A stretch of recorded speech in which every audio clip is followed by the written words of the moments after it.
Welcome to Easy Stories in English, the podcast that will take your English from okay to good and from good to great. I am Ariel Goodbody, your host for this show. Today's story is for intermediate learners. The name of the story is House of Secrets. This is chapter 1 of 4. You can find a transcript of the episode at easystoriesinenglish.com/secrets1. That's easystoriesinenglish.com/secrets1. SECRETS1. This contains the full story as well as my conversation before it. Today's story is a story I actually wrote with one of my classes, so thank you to all my students for being so creative and willing to take part. We started by creating characters, so we came up with personalities, appearances, and then I revealed that all of these characters were going to be living together and they would each have a secret that would be revealed. After that, we improvised scenes with the characters, so we each played our own character and pretended to be them in a scene. It was very comedic because I like making jokes, like very stupid jokes, and it was very dialogue heavy. That's actually something I really like about this story. It has a lot more dialogue, so a lot more talking than my other stories, which I think is a natural result of doing it through improvisation. I'm really happy with how this story came out. It's a bit unusual, but I'm sure you'll enjoy it. So once again, thank you to Stephen, Davy, and Marta for making this story come to life. Now, let me tell you about the characters. First, we have Elisabeth, and this is the character I made. Elisabeth is a theatre lover and an amateur actress, so she's still not a professional actress, but she's doing her best to get there. She loves being in Shakespeare plays, and she always plays the male parts when she does Shakespeare. Her dream is to perform at the Globe Theatre in London, which is a special theatre preserved to be like the theatres in the time of Shakespeare, where they only perform Shakespeare plays. Her strength is her confidence, and her weakness is her inability to remember lines, so lines of dialogue, which is obviously not a great weakness to have when you are an actor. She is friends with Steve, one of the other housemates, as they share an interest for morbid things, so ghosts and skulls and things like that. And she is enemies with Shu, as they disagree over whether classical or modern art is better. Next up is Steve. Steve is fascinated by monsters and ghosts. He works as a psychic online and he also does magic, so he's a magician as well. So this means he does things like do tarot readings to find out people's future. He also does seances, so calling ghosts from the past. He generally does a lot of strange magical things. And as I said before, he loves morbid things like ghosts and monsters and skulls. He has one long arm and one short leg, and this will be important later. Steve's dream is to become a medium who can talk directly to ghosts. At the moment, he can't quite communicate with them as he wants to. He would also like to turn invisible. I think that's a skill all of us would like to have, actually. His strength is in observation and finding details, and his weakness is that he is bad at lying. He is friends with Elisabeth, and he doesn't know Rosa or Shu very well. Shu is the most artistic one of the house. She is a photographer, a baker, and a painter. She has an affinity for cute things, so she just adores cute things, such as cats. Her dream is to become a professional artist and get married to a handsome man. Her strength is her eye for colour, so she is really great at picking out colours. Shu is only 5'1", so people are always overlooking her because she is very short, but she really wants people to treat her seriously. Shu is enemies with Elisabeth, and she doesn't know Steve very well. She thinks that Rosa doesn't like her, but she's not really sure. Finally, Rosa is the grumpy old gossip who owns the house that they all live in. She is the landlady, and she inherited the house, along with lots of money, from her father. Rosa's dream is to become the mayor of the city because she knows everyone's business. As I said, she is an old gossip. Her strength is her wealth, and her weakness is her jealousy of pretty much all other women. But she is especially jealous of the young, attractive artist Shu. Okay, so I'll just explain some words that are in the story. Rehearse, R-E-H-E-A-R-S-E. Rehearse is essentially when you practice something. So you rehearse for a play, you rehearse for a musical performance, and so on. Gesture, G-E-S-T-U-R-E. A gesture is when you make a sign with your hands.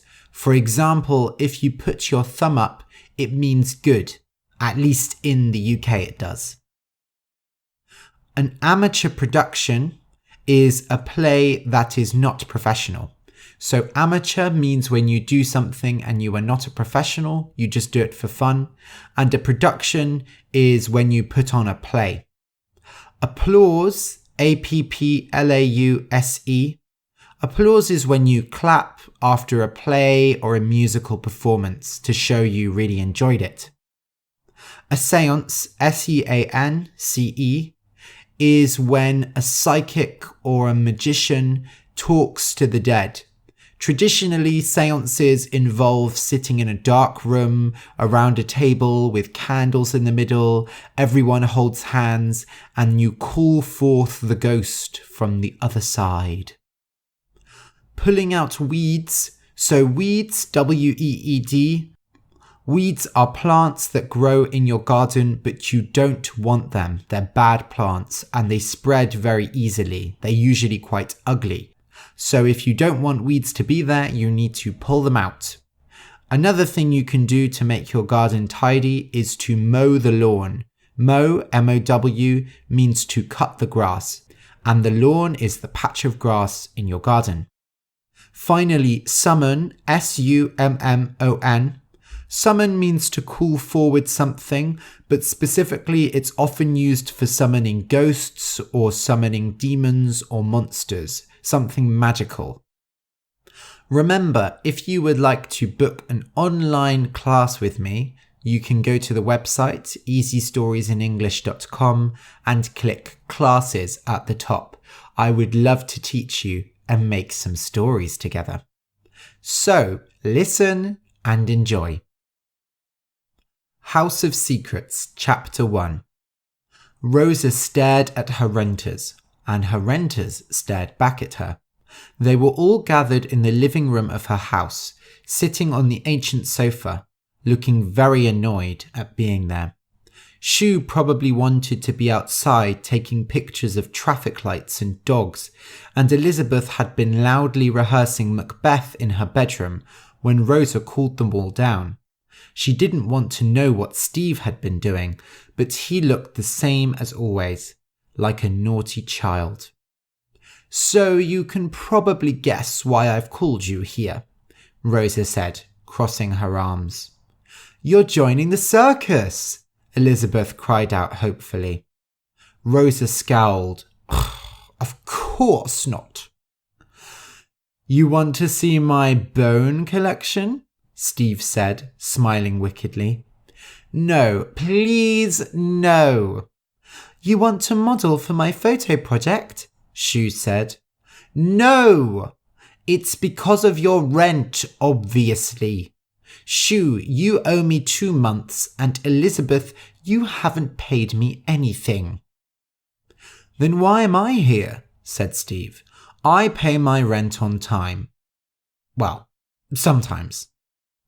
I know you all talk about me behind my back, Rosa said, so I need to sit you all down together to talk. She smiled widely. Now, would you like a cup of tea? I'd prefer poison, Elisabeth muttered, and then quickly added, Yes, some peppermint, please. We don't have peppermint. I'll give you Earl Grey. Can I have a cup with 3 spoonfuls of sugar? Shue said in her high-pitched voice. We don't have any sugar. I'm fine with whiskey, said Steve. We don't have any whiskey. Be quiet and stay where you are. Rosa left to get the drinks, and just to be safe, she locked the door while she was gone. That old witch, Elisabeth said dramatically. She looked at Shue. Why haven't you paid your rent? I thought you were making lots of money selling photos online. I'm making some money, said Shue, gesturing with her child-sized hands. I've only made a few sales so far. My work is too experimental. Anyway, aren't you in a play? Don't they pay you for that? It's an amateur production. I get paid in applause, and that's more than enough for me. Well, said Steve, I've been making quite a lot recently doing seances online. It's amazing what you can do with the internet. Rosa unlocked the door and walked in with a tray of steaming tea. There was a bright pink teapot painted with flowers, and it looked completely out of place next to Rosa's wrinkled, angry face. Now, I have a proposal for you lazy youths. Since you seem unable to find a normal job and make money that way, you can work for me instead. You won't be able to complain about travel times when it's in the same house. What kind of work? Said Shue, turning red. She turned red when she was nervous.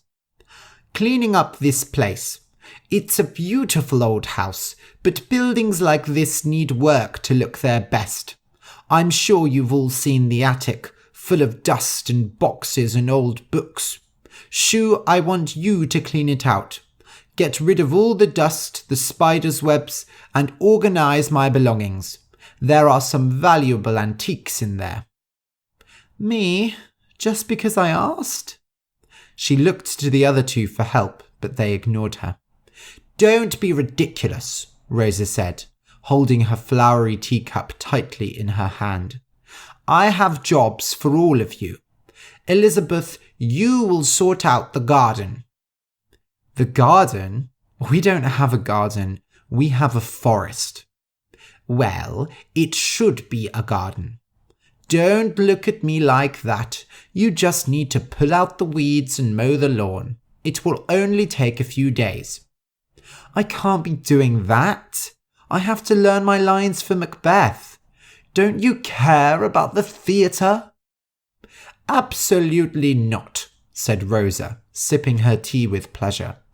I think you theatre people are all a bit strange, if I'm being honest. Elisabeth opened her mouth to insult Rosa back, but Shue spoke before she could. I'll do it. The attic, I mean. There's got to be some interesting things in there. I could do a whole set of photos on them. Uncovering the past, I'll call it. Elisabeth snorted. Just like the last photo you took in this house. Shue went completely red, like a tomato.